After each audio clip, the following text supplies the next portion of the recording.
Warm, confident, conversational. I used to think investing was mostly about finding the smartest plan. But here is the deeper point. Smart people do not all invest the same way. And that is not a flaw. That is the whole lesson. What hit me first about this book is that it does not act like there is one perfect money path. It shows many finance pros, each with a different style. Some like simple index funds, some keep more cash. Some are more bold, some are more careful. And all of them have reasons. That matters because a lot of people feel behind when their money life does not look like the loud advice online. I know that feeling. You hear 10 different rules, and suddenly you think you are doing it wrong. But this book says something calmer.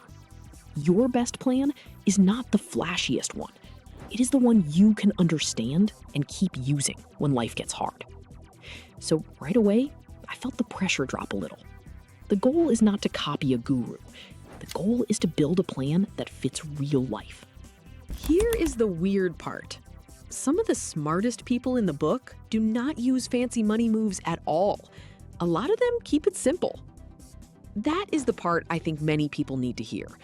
There is no single investor type. Some people are growth people. Some are safety people. Some care most about freedom. Some want room to breathe. Some want a plan they can forget about. And the book makes room for all of that. What stands out to me here is not the exact mix of cash, stocks, or funds. It is the reason behind the mix. A strategy is not good just because it sounds smart. It is good if it fits your mind and your life. If you panic and quit every time the market drops, then the plan was never really yours. So I think the book gives a simple test. Does this plan match how I live? Does it fit my stress level? Does it help me stay steady? If the answer is no, then the plan is probably too fancy for real life. Warm, confident, conversational. This is where the book gets very real for me. Most people do not lose money because they are dumb. They lose because they get scared, bored, greedy, or confused. And that is why behavior matters more than sounding clever. A plain plan you can stick with will usually beat a brilliant plan you abandon. I love that because it feels true to life.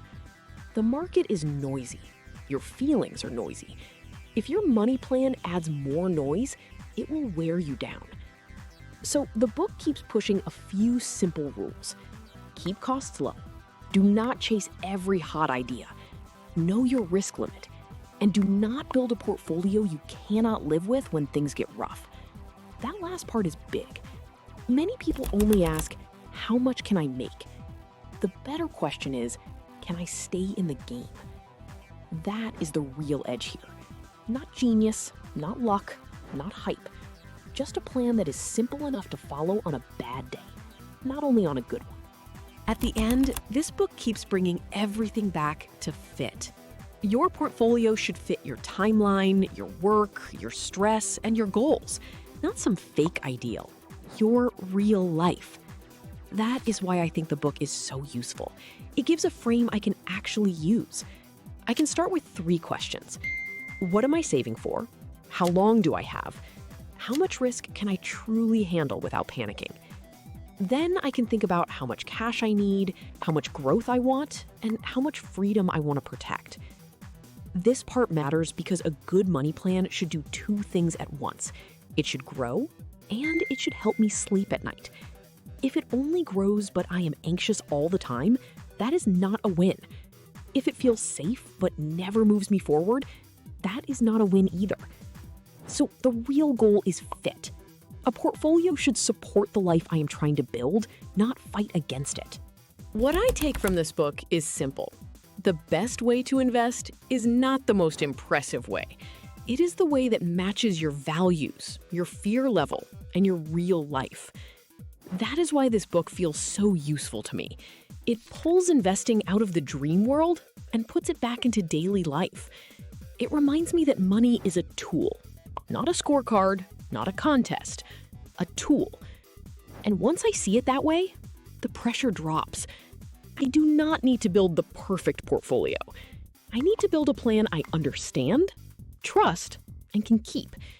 That means staying simple, staying honest about what I need, and not copying someone else just because they sound smart. If this helped you see money a little more clearly, subscribe to the 5-Minute Shelf for more book ideas made simple. For me, that is the real lesson here. Peace is part of a good money plan, and the right plan is the one I can live with for the long run.